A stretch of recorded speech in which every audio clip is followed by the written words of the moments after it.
welcome back. Ya. Halo semuanya, kita sudah masuk ke bagian akhir dari seri pembahasan soal PSAS Seni Budaya.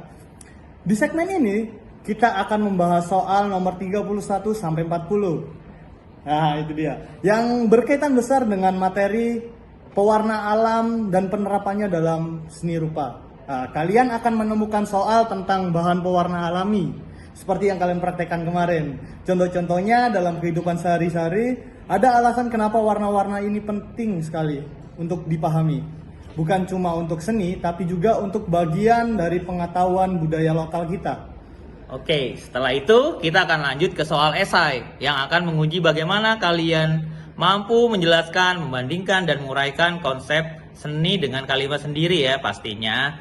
Jadi tidak hanya memilih jawaban, tapi juga menyampaikan ide dengan bahasa kalian sendiri sehingga kalian mudah mengerti. Ingat, soal esai bukan tentang siapa yang paling hafal, tapi siapa yang paling mengerti dan bisa menjelaskan dengan jujur dan jelas. Oke, kita mulai saja yuk. Let's do it. Soal 31 membahas warna alam, yaitu warna yang berasal dari bahan alami seperti tumbuhan, akar, atau tanah.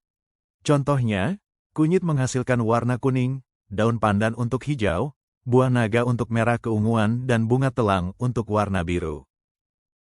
Di soal 32 kita diajak berpikir, kenapa pakaian zaman dulu jarang ditemukan?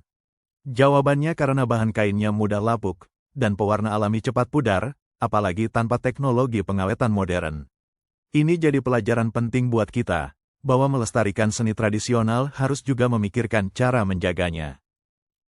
Nah, soal 33 membawa kita ke Gua Leang Patae di Maros, Sulawesi Selatan. Di sana, para arkeolog menemukan lukisan tangan dan hewan purba yang dibuat dengan warna alam seperti tanah liat dan arang. Ini adalah bukti nyata bahwa pewarna alami sudah digunakan ribuan tahun lalu.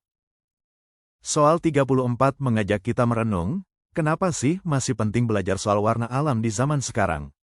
Jawabannya bukan cuma karena ramah lingkungan, tapi karena warna alam adalah warisan budaya, bagian dari cara nenek moyang kita bercerita lewat warna dan gambar. Soal 35 dan 36 membahas perbandingan warna alami dan warna sintetis.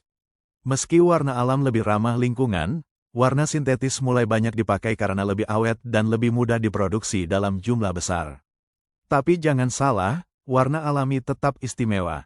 Misalnya, kunyit bisa menghasilkan warna kuning cerah yang digunakan dalam batik tradisional dan makanan. Jadi, jangan lupakan kekayaan dari dapur kita sendiri. Soal 37 memperkenalkan buah bit, bahan alami yang menghasilkan warna merah keunguan dan sering dipakai untuk pewarna makanan alami. Lalu soal 38 membawa kita ke daun suji, yang biasanya dicampur dengan daun pandan untuk memperkuat warna hijau alami. Campuran ini sering digunakan dalam makanan tradisional seperti kue lapis atau dadar gulung. Ini jadi bukti bahwa seni dan budaya bisa ditemukan dari hal-hal sederhana di dapur kita.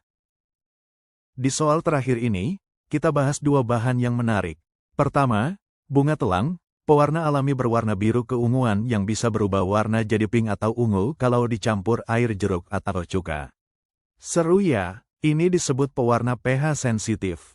Lalu soal 40 menyebut warna hitam yang sering kita temui di makanan kekinian, seperti burger hitam. Itu biasanya dibuat dari arang aktif, activated charcoal, yang aman dikonsumsi dan memberikan efek warna gelap alami. Wah, teman-teman, kita sudah sampai di akhir pembahasan soal nomor 31 sampai 40. Di bagian ini kita sudah belajar bahwa warna-warna alami yang sering kita lihat sehari-hari ternyata menyimpan cerita budaya yang sangat panjang. Mulai dari lukisan tangan di gua, pewarna kunyit, sampai bunga talang yang bisa berubah warna. Kita juga jadi tahu nih bahwa seni bukan cuma gambar-gambar doang. Seni bisa ada di makanan, ada di batik, ada di alam.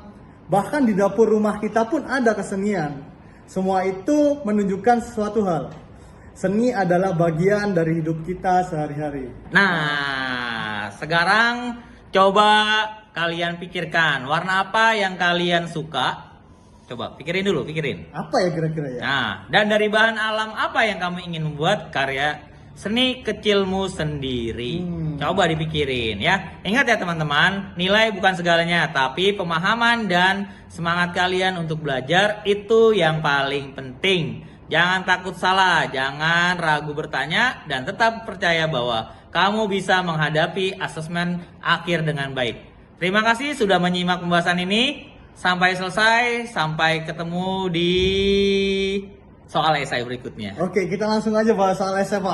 Kita Oke, sambungin aja, langsung ya kan? sambung aja ya. Sekarang kita masuk ke bagian terakhir di pembahasan soal PSAS Seni Budaya.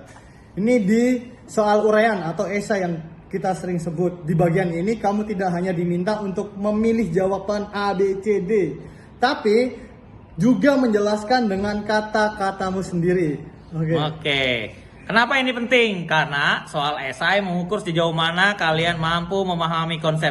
Itu yang paling kuncinya ya. Memahami konsep, bukan sekedar hafalan. Karena kalau hafalan kalian bakal lupa, tapi kalau kalian paham, kalian mampu mengaplikasikannya. Jangan lupa sama kami. Iya betul. Jadi jangan takut salah. Iya. Yang penting kalian bisa mengungkapkan pendapat kalian dengan jujur dan terstruktur.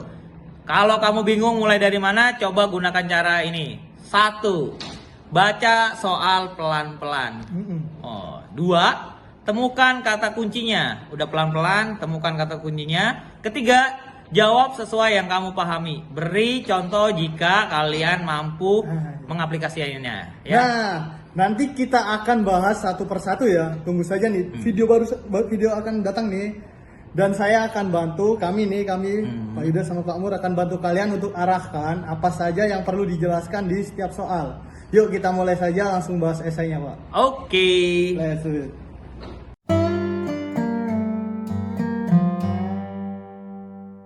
Di soal esai yang pertama, kita diminta membandingkan dua masa penting dalam seni lukis Indonesia. Indie Mol adalah gaya yang berkembang saat masa kolonial Belanda. Fokus utamanya adalah keindahan alam Hindia Belanda, sawah, gunung, desa. Tapi lukisan ini tidak menampilkan kenyataan sosial rakyat. Sedangkan pada masa cita nasional, seniman seperti Sujojono dan Hendra Gunawan melukis dengan tujuan menyuarakan semangat kebangsaan, penderitaan rakyat, dan perjuangan. Jadi, kalau disederhanakan, Indie Mol untuk menyenangkan mata penjajah, cita nasional untuk membangkitkan semangat bangsa sendiri. Di soal kedua kita diberi pertanyaan yang berkaitan dengan seniman pelopor seni modern. Beliau adalah Raden Saleh, dianggap pelopor karena ia adalah pelukis pertama dari Indonesia yang belajar seni di Eropa dan membawa pulang teknik melukis barat, terutama gaya romantisme.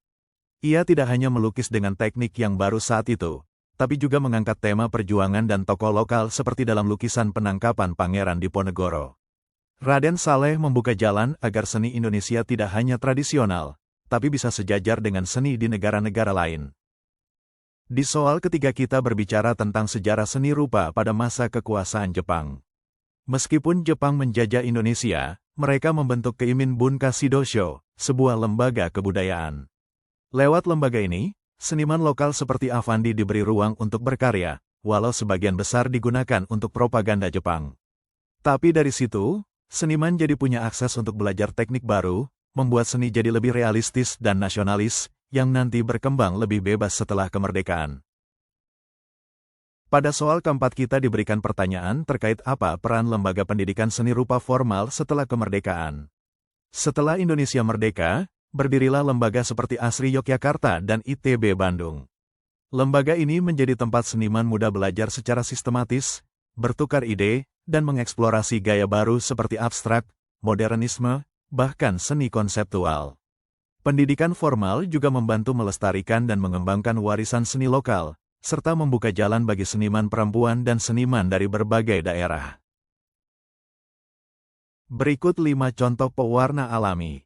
Kunyit, dari akar kunyit, digunakan untuk memberi warna kuning pada kain dan makanan. Buah bit, menghasilkan merah keunguan, untuk pewarna makanan dan kosmetik.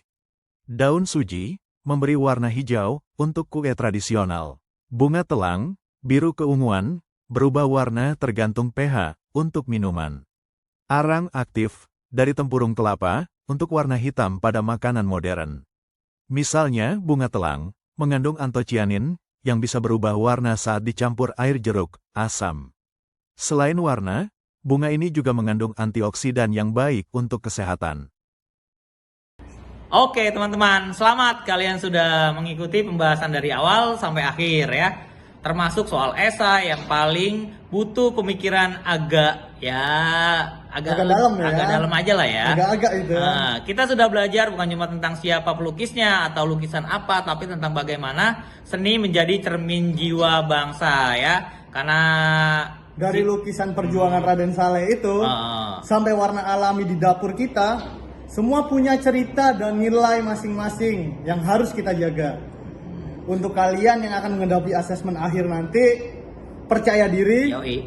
jujur, Nah, nikmati prosesnya. betul. Karena belajar seni bukan soal benar salah, tapi soal memahami dan merasakan. Pakai perasaan nih, Bang. Karena memang itu tujuannya belajar seni ya. Oke, terima kasih sudah belajar bersama kita. Tetap semangat. Sampai bertemu di hari Senin. Hari Senin ya? Senin. Dadah.